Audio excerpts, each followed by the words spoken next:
ಪುತ್ತೂರಿನ ನಗರಸಭೆಗೆ ಚುನಾವಣೆ ನಡೆದು ಮುಂಬರುವ ಆಗಸ್ಟ್ ತಿಂಗಳಿಗೆ 1 ವರ್ಷ ಪೂರೈಸ್ತಾ ಇದ್ದು ಜನರಿಂದ ಆಯ್ಕೆಯಾದ ಜನಪ್ರತಿನಿಧಿಗಳು ಜನರ ಸಮಸ್ಯೆಗೆ ಸ್ಪಂದಿಸಲಾಗದಂತಹ ಸ್ಥಿತಿಯಲ್ಲಿದ್ದಾರೆ. ರಾಜ್ಯ ಸರ್ಕಾರದ ಬೇಜವಾಬ್ದಾರಿ ನೀತಿಯೇ ಇದಕ್ಕೆ ಕಾರಣ ಎಂದು ಆರೋಪಿಸಿ ಇದೀಗ ಪುತ್ತೂರು ನಗರಸಭೆಯ ಚುನಾಯಿತ ಪ್ರತಿನಿಧಿಗಳು ರಾಜ್ಯ ಸರ್ಕಾರದ ವಿರುದ್ಧ ಪ್ರತಿಭಟನೆಗೆ ಇಳಿದಿದ್ದಾರೆ.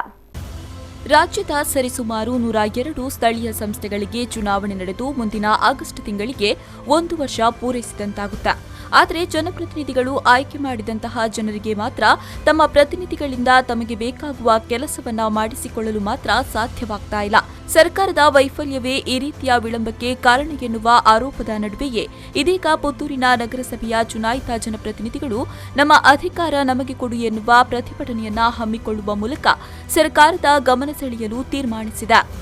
ಯಾವುದೇ ಕೆಲಸ ಆಗಬೇಕಾದ್ರೆ ಇವತ್ತು ನಗರಸಭೆಯಲ್ಲಿ ಮಾಡಲಿಕ್ಕೆ ಕಷ್ಟ ಆಗ್ತಾ ಇದೆ.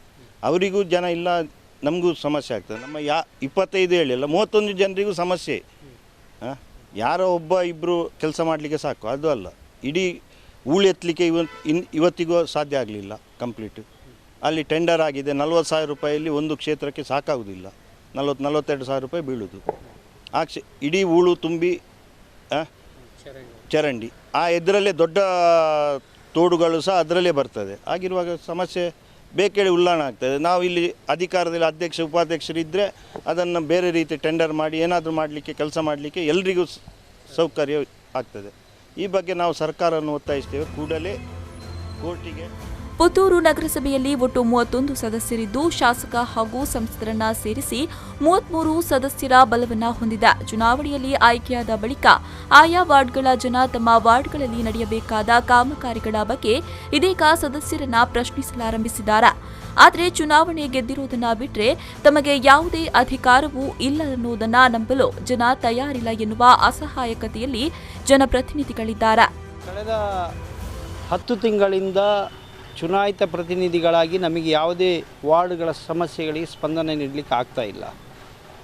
ಒಟ್ಟು ಅಭಿವೃದ್ಧಿ ವಾರ್ಡ್ಗಳಲ್ಲಿ ಕುಂಠಿತ ಆಗ್ತಾ ಇದೆ. ಜನಪ್ರತಿನಿಧಿ ಆದರೂ ಕೂಡ ನಮಗೆ ನಗರಸಭೆಯೊಳಗೆ ಅಧ್ಯಕ್ಷರ ಉಪಾಧ್ಯಕ್ಷರ ಆಯ್ಕೆ ಆಗದ ಕಾರಣ ಯಾವುದೇ ಕೆಲಸ ಕಾರ್ಯಗಳಲ್ಲಿ ಜೋಡಿಸಿಕೊಳ್ಳಲಿಕ್ಕೆ ಆಗ್ತಾ ಇಲ್ಲ. ನಾವು ಸರ್ಕಾರದ ಗಮನಕ್ಕೆ ತರುವ ಉದ್ದೇಶದಿಂದಾಗಿ ಬರುವ 1ನೇ ತಾರೀಕಿಗೆ ಶಾಸಕರು ಮತ್ತು ಸಂಸದರು ಇದ್ದುಕೊಂಡು ಕೆಮ್ಮಿಂಜೆಯಿಂದ ಪಾದಯಾತ್ರೆ, ಸಾಂಕೇತಿಕವಾಗಿ ಪಾದಯಾತ್ರೆ ಪ್ರತಿಭಟನೆಯನ್ನು ಹಮ್ಮಿಕೊಳ್ಳಲಿಕ್ಕಿದೆ. ಮುಂದಿನ ದಿನಗಳಲ್ಲಿ ಸರ್ಕಾರ ಮುಂದೆ ಕೂಡ ಎಚ್ಚೆತ್ತುಕೊಳ್ಳದಿದ್ದರೆ ಉಪವಾಸ ಸತ್ಯಾಗ್ರಹ ಕೂಡ ನಾವು ಮಾಡಲಿಕ್ಕೆ ಹಿಂಜರಿಯುವುದಿಲ್ಲ ಅಂತ ಹೇಳುವುದನ್ನು ನಾವು ಈ ಮೂಲಕ ಮಾಧ್ಯಮದ ಮೂಲಕ ತಿಳಿಸಲಿಕ್ಕೆ ಇಚ್ಛೆ ಪಡ್ತಾ ಇದ್ದೇವೆ. ಸ್ಥಳೀಯ ಸಂಸ್ಥೆಗಳಿಗೆ ಚುನಾವಣೆ ನಡೆದು ವರ್ಷಗಳು ಕಳೆಯಲಾರಂಭಿಸಿದ್ರೂ ಜನಪ್ರತಿನಿಧಿಗಳಿಗೆ ಅಧಿಕಾರವಿಲ್ಲದೆ ಪರದಾಡುವಂತಹ ಸ್ಥಿತಿಯಲ್ಲಿದ್ದಾರೆ. ಸರ್ಕಾರ ಕೂಡಲೇ ಈ ಬಗ್ಗೆ ಗಮನ ಹರಿಸದೆ ಹೋದಲ್ಲಿ ರಾಜ್ಯದೆಲ್ಲೆಡೆ ಇರುವ ಸ್ಥಳೀಯ ಸಂಸ್ಥೆಗಳ ಚುನಾಯಿತರ ಪ್ರತಿಭಟನೆಯನ್ನ ಎದುರಿಸುವ ದಿನಗಳು ದೂರವಿಲ್ಲ. ಪ್ರವೀಣ್, ವಿ4 ನ್ಯೂಸ್ 24/7 ಪುತ್ತೂರು.